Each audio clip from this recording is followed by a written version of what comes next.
Mais le passé et l'avenir sont comme des images. Ils ne sont pas la réalité. Seul le moment présent est réel. Thich Nhat Hanh, c'est l'un des maîtres bouddhistes les plus connus en Occident. Il a beaucoup participé à l'émancipation de la pratique de la méditation en pleine conscience. Il a passé une grande partie de sa vie en France, où il y a fondé un lieu de pratique très connu en Europe, le village des Pruniers. C'était aussi un militant pour la paix, il était fermement opposé à la guerre du Vietnam, son pays natal. Son enseignement a touché des millions de personnes à travers le monde et c'est l'une des plus profondes et des plus libres figures spirituelles de notre époque. Il nous a quittés le 22 janvier 2022 à l'âge de 95 ans et il a su faire de sa vie un exemple et un véhicule de la compassion, de l'amour et de la pleine présence. Et en apprenant son départ, j'ai voulu lui rendre hommage. Alors je vous invite à voir cette vidéo comme une invitation à passer un peu de temps avec le maître pour nous laisser imprégner de son enseignement qui était souvent parfumé d'optimisme et de bon sens pratique. Et ensemble, nous allons tenter de répondre à cette question: comment puis-je demeurer dans le moment présent s'il m'apparaît comme étant insupportable?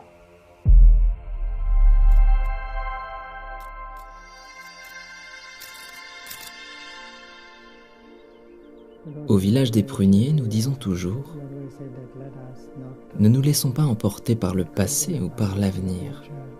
Revenons au moment présent. » La question est: comment puis-je demeurer dans le moment présent lorsque le moment présent m'est insupportable? C'est une bonne question. Quiconque connaît la pratique de la pleine conscience sait que vous devez retourner à la maison dans l'instant présent. Quand vous rentrez chez vous dans le moment présent, vous pouvez rencontrer deux sortes de situations. Dans la première situation, il y a tellement de conditions de bonheur disponibles dans l'ici et maintenant.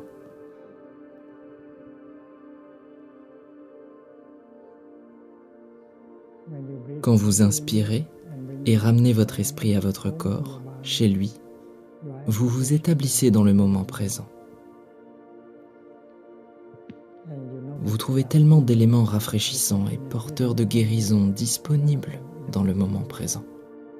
Il existe de nombreuses conditions de bonheur disponibles dans le moment présent. Si nous en sommes conscients, il est très facile de générer un sentiment de joie et de bonheur. C'est ce que vous pouvez faire afin de vous nourrir de joie et de bonheur. C'est donc la première situation que vous pouvez rencontrer en revenant au moment présent.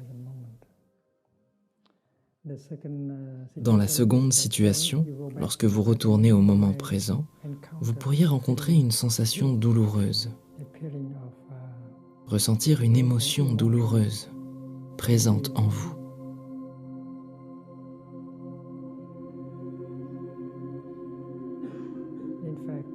En réalité, un sentiment douloureux, une émotion douloureuse, se manifeste de temps en temps. Mais quand elle commence à se manifester, vous n'appréciez pas d'être là. Alors vous essayez de fuir, tentant d'ignorer ce qui est là. Alors il n'y a plus personne pour prendre soin de ce sentiment douloureux ou de cette émotion douloureuse.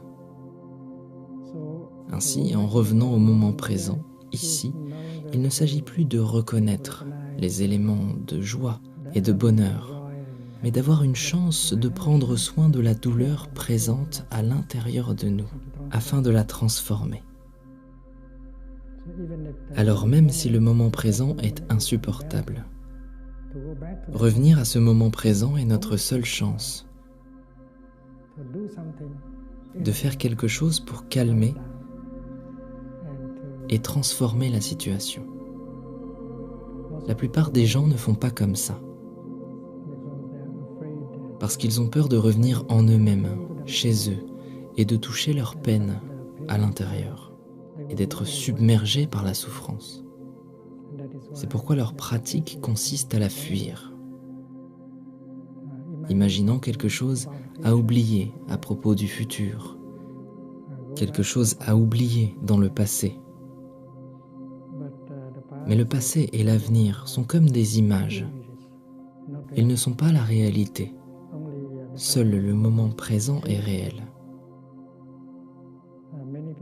Beaucoup de gens essaient d'étouffer leur douleur intérieure.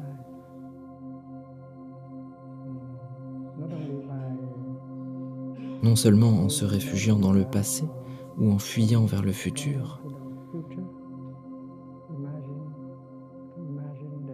mais en imaginant l'espoir d'une fin de la souffrance dans l'avenir. Mais cela est de courte durée. Beaucoup de gens essaient d'ignorer leur souffrance intérieure par la pratique de la consommation. Nous lisons des magazines et regardons la télévision. Nous essayons de trouver quelque chose à manger. Nous écoutons de la musique. Nous parlons au téléphone. Tout ce que nous faisons, nous le faisons parce que nous espérons qu'en faisant ces choses, nous n'aurons pas à affronter la souffrance présente en nous. Mais ainsi, nous permettons à cette douleur de continuer à grandir en nous. La pratique de la pleine conscience nous aide à retourner à la maison, dans le moment présent, même si ce moment n'est pas agréable. Mais c'est précisément à cet instant que nous pouvons comprendre la souffrance et trouver un moyen de la calmer et de la transformer. Alors la prochaine fois que vous trouverez le moment présent désagréable, ne pensez pas que fuir soit la solution. Au contraire, c'est peut-être une chance de demeurer dans ce moment et d'observer profondément la nature de votre souffrance.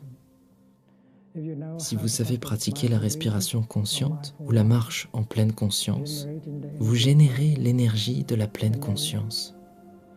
Et cette énergie de pleine conscience, générée par la pratique, vous rend assez fort pour reconnaître et faire face à la douleur et l'embrasser tendrement.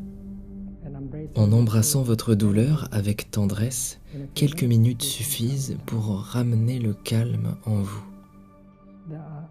S'il y a des pratiquants avec vous, vous pouvez bénéficier de leur énergie de pleine conscience et de compassion.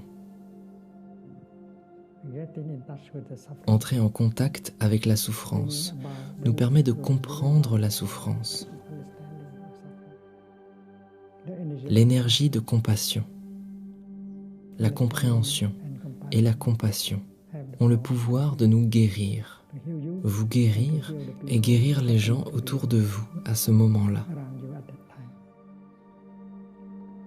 Si un groupe de personnes pratique ensemble, embrassant la souffrance avec tendresse, ils vivront l'expérience de cette énergie collective de compassion, porteuse de guérison.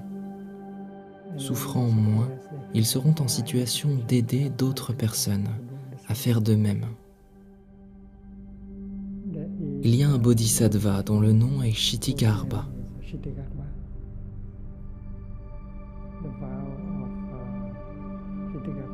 Le vœu de Kshitigarbha est d'aller dans les lieux où il y a beaucoup de souffrance, afin d'avoir la chance de servir et d'aider. Beaucoup de médecins, d'infirmières et de travailleurs sociaux font de même. Ils sont volontaires pour aller dans les endroits douloureux de la terre-mère, afin d'aider les gens. Comme des bodhisattvas Kshitigarbha, mais ils sont réels. Ce ne sont pas que des images. De très jeunes gens servent comme le bodhisattva Kshitigarbha. Ils n'ont pas peur de la souffrance, car ils savent qu'ils peuvent la soulager.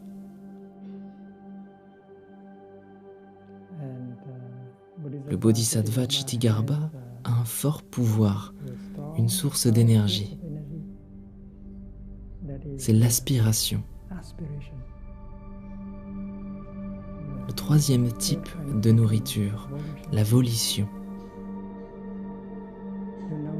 Vous savez que vous êtes là, vivant, et vous voulez faire quelque chose de votre vie. Vous voulez que votre vie soit utile, riche de sens. Alors vous faites le vœu fort d'aider les gens qui souffrent. Ainsi, vous n'avez donc pas peur de rencontrer des situations de souffrance. Nous devrions soutenir ces bodhisattvas, les soutenir afin qu'ils n'épuisent pas leur aspiration après quelques années de service. Nous devons leur envoyer notre énergie d'encouragement. Ils ont besoin de nourriture et de guérison. Au bout de 6 mois de travail dans une situation difficile, quand ils rentrent chez eux, ils ont besoin que nous prenions soin d'eux. Le temps de guérir, et alors ils serviront à nouveau une deuxième, puis une troisième fois. Le Bodhisattva Chitigarbha a également besoin d'aide. Nous sommes donc là pour aider les jeunes Chitigarbha à poursuivre leur travail à travers le monde. Si vous avez de la compassion, alors ça ne vous dérange pas de vous confronter à la souffrance et aux difficultés. Et si vous avez suffisamment de compassion, vous êtes protégé. Vous ne serez pas submergé par l'énergie collective de la souffrance émise par les personnes autour de vous.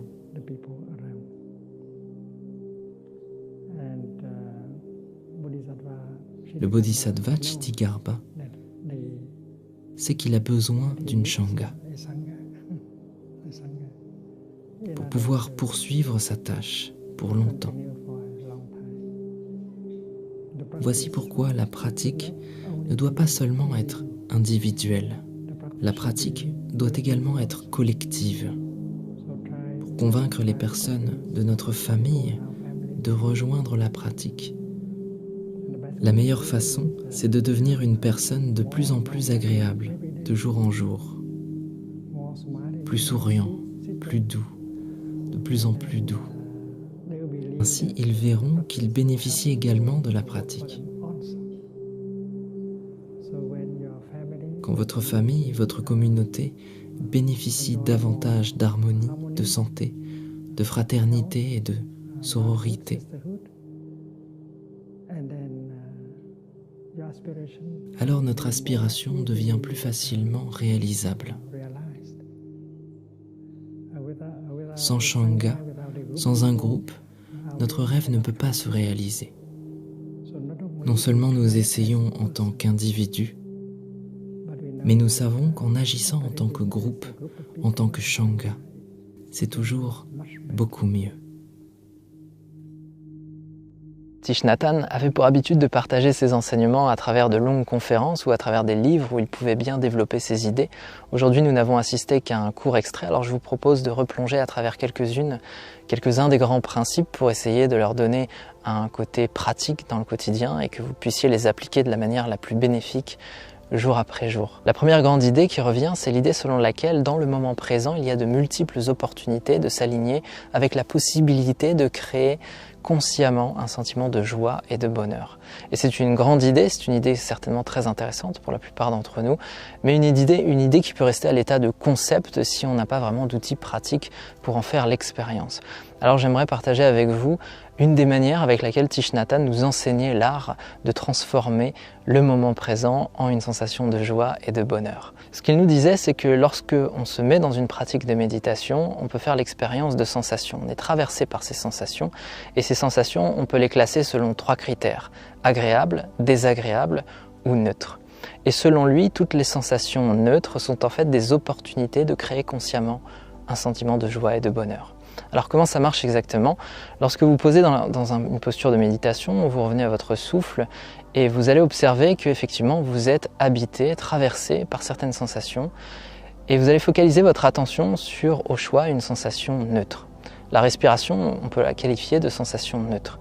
Et vous allez porter votre attention pleinement sur votre souffle et essayer de mettre une pleine attention, une pleine conscience à ce souffle. Et en faisant ça, vous allez réaliser que le souffle, c'est l'expression de la vie en vous. Vous allez prendre conscience d'à quel point le vivant est lié à ce souffle. Et plus vous allez plonger dans le souffle, plus vous allez vous rendre compte que cette sensation est loin d'être neutre et qu'effectivement, elle peut être la source d'un sentiment de joie et de bonheur. Le bonheur de vivre, le bonheur de faire l'expression de l'ici et le maintenant en étant dans cette enveloppe humaine, en goûtant à la vie sans avoir de sensations désagréables, en étant pleinement aligné avec une sensation neutre qu'on décide consciemment de transformer en une sensation agréable. Et ça, c'est une manière volontaire, consciente, pleine de conscience, de remplir l'instant présent de quelque chose d'agréable. Évidemment, vous pouvez choisir d'autres sensations, ça peut être la température de la pièce, ça peut être un son, ça peut être une musique, ça peut être la sensation des vêtements posés sur votre corps, ça peut être la sensation de la posture de votre corps sur un canapé confortable, sur une chaise, etc. Et toutes ces sensations peuvent devenir l'objet d'un sentiment positif pour vous. La deuxième grande idée, c'est aussi l'idée qu'on peut rencontrer des sensations douloureuses, désagréables ou inconfortables, et que ces sensations sont en fait une opportunité de pouvoir être comprises, de pouvoir mettre de l'attention sur la souffrance, de pouvoir la comprendre, de pouvoir la calmer, de pouvoir la transformer. Alors ça c'est pareil, c'est une idée qui est très intéressante, mais sur le plan pratique, si on n'a pas un exercice concret, c'est un peu difficile à appliquer. Alors ce que je vous invite à faire, c'est à choisir dans votre quotidien des moments qui ont été un peu gênants, un peu troublants ou qui vous ont déstabilisé, mis dans un état émotionnel inconfortable. Choisissez plutôt des moments pour commencer qui sont gérables. Choisissez pas des états dépressifs ou des choses profondément douloureuses, mais plutôt des petites gênes, des choses qui semblent être à votre portée pour commencer. Et ce que vous allez faire, c'est que vous allez adopter une posture de méditation, vous allez observer cet état et vous allez faire la distinction entre la partie de vous qui souffre et la partie de vous qui observe cette souffrance. Et vous allez essayer de mettre votre attention sur la partie de vous qui observe et d'observer de manière consciente la partie de vous qui a souffert, tout en y mettant de la compréhension, de l'écoute, du non-jugement, de la présence, de la compassion, de la douceur.